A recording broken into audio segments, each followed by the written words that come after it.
This is your host, Carmen Radford, welcoming you back to another episode of the Calm and Chaos Podcast, the space where we discuss motherhood, well-being, and just balancing it all. We cover loads of topics here, so I hope you can find some connection. Okay, here we go. I was just on a dog walk and listening to a podcast episode from Caitlin Bristow's Off the Vine podcast. She's one of my favorite podcasters to listen to, as well as Kristen Cavallari and Catherine Ryan and Alex Cooper. So anyway, so she had a guest on, a comedian named Heather McMahon.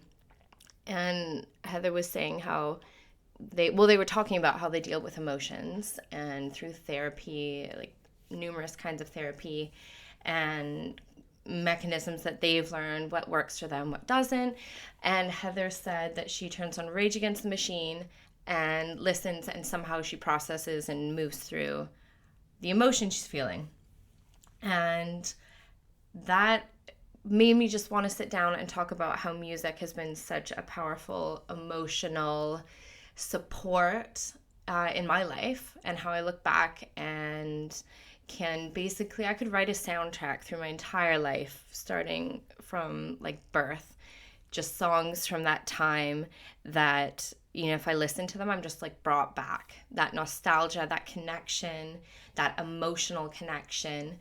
And I was looking back, I'm like, so in the very beginning, my parents brought me home and from the hospital when I was born, and I wasn't named, and they told me at one point that they had some names picked out. One was Emma Lee, like Emily Bunton, and I was like, oh, you didn't name me after a Spice Girl. Anyway, so basically my mom went through a baby book, and she came to the name Carmen, and she told my dad that it means sweet song, and she said, our baby's been singing since I held her, just making little like singing noises. So I like that story. And anyway, so then I've got pictures of me playing piano with my grandma when I was like 3 years old.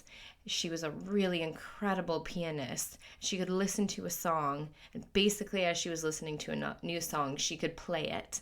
And that's just this incredible musical talent. And my dad's side of the family is like incredibly musical. And so that's probably where it started for me. And then I took piano lessons since I was about 5 years old and started performing in recitals.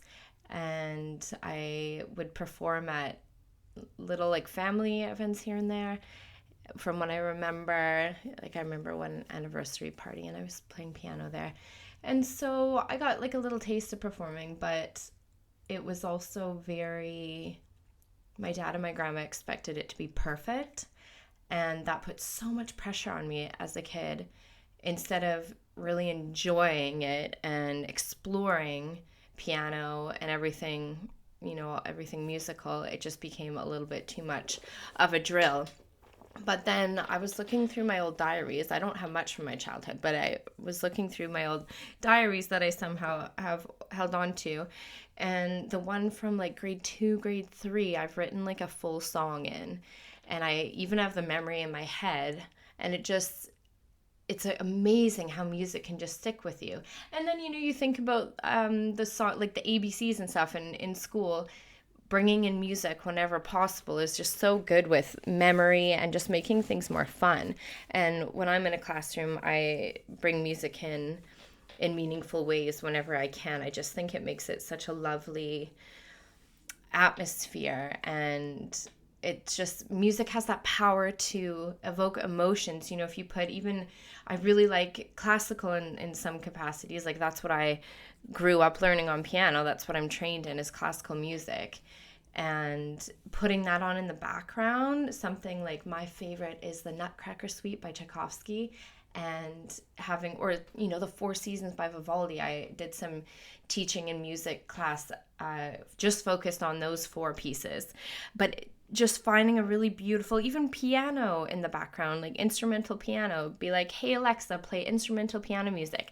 Have that on in the background while the kids are like drawing, or even while you're eating dinner, put dinner music on. And if it's just instrumental, then it's in the background.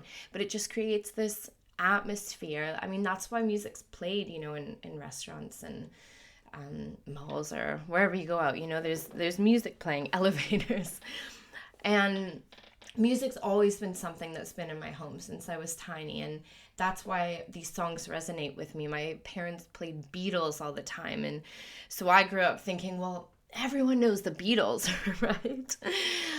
And some of those are really happy memories, and so if I put on the Beatles now, it's very nostalgic. And we'd have a drive down from Vancouver to California, and I remember we would just listen to Beatles music, and I remember sitting in this pancake cafe, and this Beatles song came on, and so that brings me back to really, really happy memories. But anyway, so then, so I've played piano what seems like my whole life, and trained in it and became a teacher. And I remember while I was training in classical piano, I do remember, even though my dad was so intent on it being, sort of drilled into me, I do remember he asked my teacher, is there anything close to, still in the vein of classical, but is there something maybe more jazzy, more bluesy, something that would be a bit more experimental for her? And I do remember I could play a little bit more, just like a different genre of songs than. And I'm glad he did that, because I then did venture into blues and jazz, and I found my passion in improvisational jazz. I absolutely love. I love improvising and songwriting, and that's coming up with all your own melodies. And of course, it's going to be a lot of similar to, the millions of songs that have been written, but I love the freedom in that. And I don't know if it's like it's the juxtaposition of, well, I had to play it perfectly then, and now I've got the autonomy to play it the way I want to.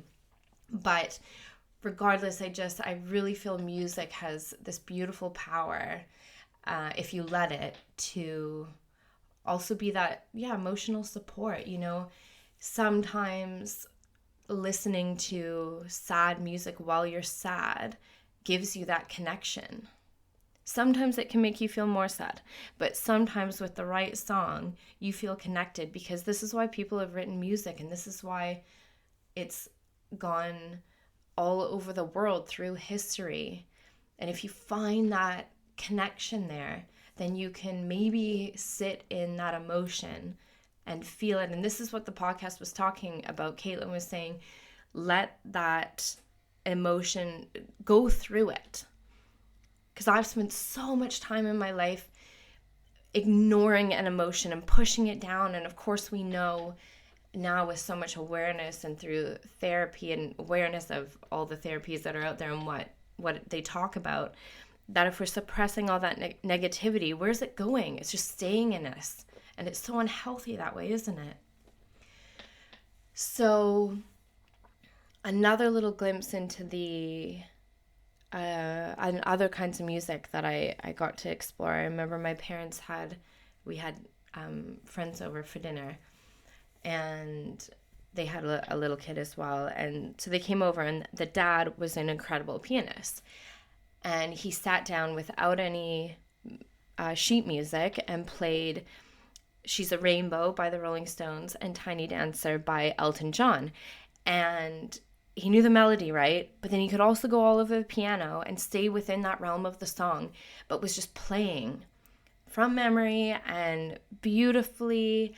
And I sat down next to him. I was probably only like 9, and I just really wanted to learn. And he taught me those 2 pieces in a few minutes and showed me more improvisation through the piano. And it's such an incredible form of expression. And I've loved teaching piano. I've taught probably hundreds of students through my teaching career in classroom and piano now. And I've just seen such connection for kids. And I learned so much I loved my piano lessons. I really did, loved my teacher. But I also learned through my own practice and experience. I got to know the kids, and I was really lucky through the studio I was working through I had a close relationship with the parents insofar as communication. And we really, with most of them, we worked really hard to make that half hour or hour a really positive place for the child. And they could tell, the parents could tell that I was doing everything I could to make it an individualized experience. And they were still learning the theory and the technique and the repertoire. But you can laugh and you can get up and move and you can draw and you can listen and you can draw in all these different facets of learning and different facets of music to make it a more well-rounded lesson. And the result of doing it this way, in my experience, is the child wants to be at the lesson and they want to learn how to be in control of their learning experience, and they want to practice during the week. And then it's not a fight to get them to practice, because there's something there that they're connecting with. There's something there that they want to continue learning. And that's so wonderful.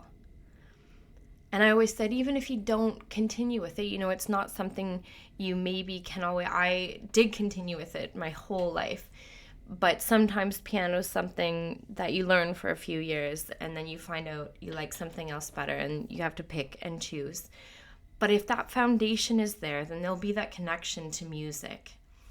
And it's such a beautiful thing that you can experience music with people or by yourself, and it can still be this really profound experience. I even put on music for the dogs when I leave them alone. And I never like leaving the dogs alone. When I got Evie when she was little, she was very rarely alone. Now we've got 2 and they're okay for a couple hours here and there. But I put music on for them. You can look up those soundtracks that say like calming music for dogs.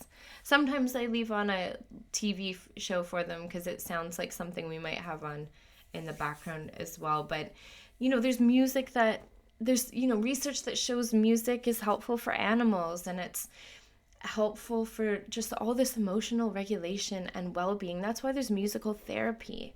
And I used to teach music. I was a music teacher full-time in an elementary school, and I taught 15 different classes each week from kindergarten or reception to grade 5. And I wasn't teaching the same lesson to each class necessarily in each age group. I got to know, I'd plan. Oh my gosh, I spent so much time planning as a teacher. And then the more I got to know the students in the classes, we could sort of rework and see this class might really do well singing a song and playing along with an instrument. And this class might do better with like these individual projects that then become group projects. Or maybe we listen to a song and you draw while you listen. Like, what are you hearing? What is it? What are you visualizing? And how does that come out?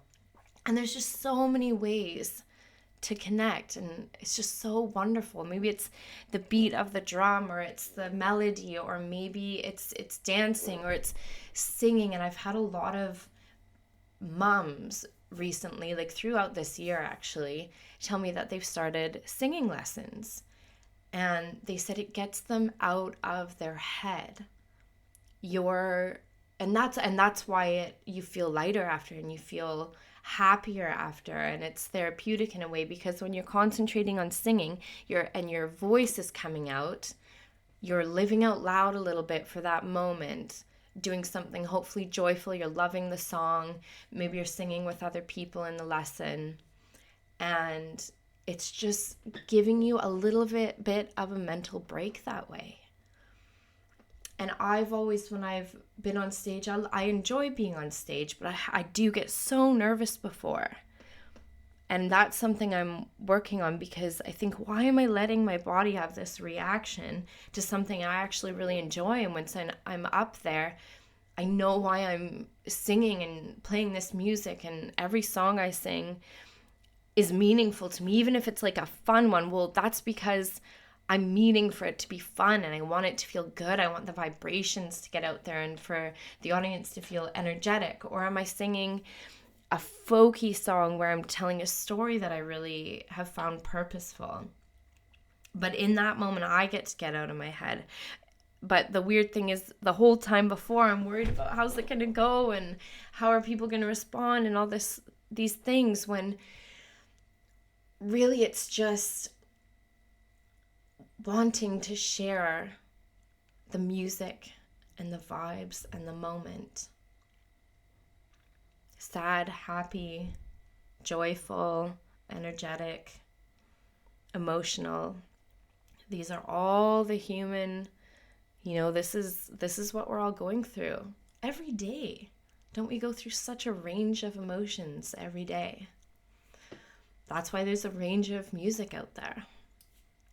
So that's just a little bit that I just felt like I wanted to get out. How does music help you in your daily life? Have you brought it into your kids' lives? My kids love singing and dancing.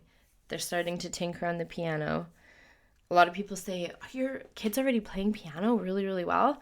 They don't really, really want me to teach them. I'm mom, I'm not piano teaching. They know I teach piano outside of the home, but they are starting to gravitate to it. They'll say, Mama, I want to listen to your song on Alexa or YouTube or whatever. And they'll say, Mom, is this your song? And they'll sing my songs.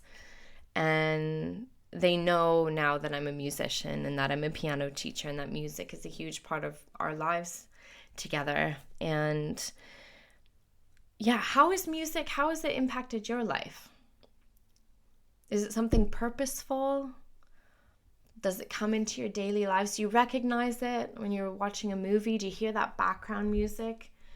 I did this one course in university that it was an elective course, and it was about studying music in movies. And I thought, it's probably not a job I heard a lot about growing up, but I would love that job, to be picking out the soundtrack of a movie, to be dissecting the visuals and figuring out what the audio should be. I would love that. And I feel like I know so much music, and that's just me thinking I probably know so much music, I could do this. Probably the people who do it know way, way, way more. But still, I would love to do something like that. And through this course, we would watch, I think I did Breakfast at Tiffany's and When Harry Met Sally.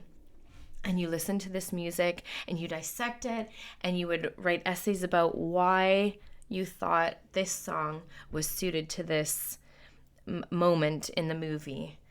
And I just found it so interesting, because you could go to a movie and you hear the music, but are you taking it in and recognizing how that makes this whole moment come together, the visual and the audio? And if the music has words in it, why do those words resonate in this moment in the movie, in this scene? I just think it's all so fascinating. And yeah, I wonder if we're taking that moment to have music purposefully in our lives.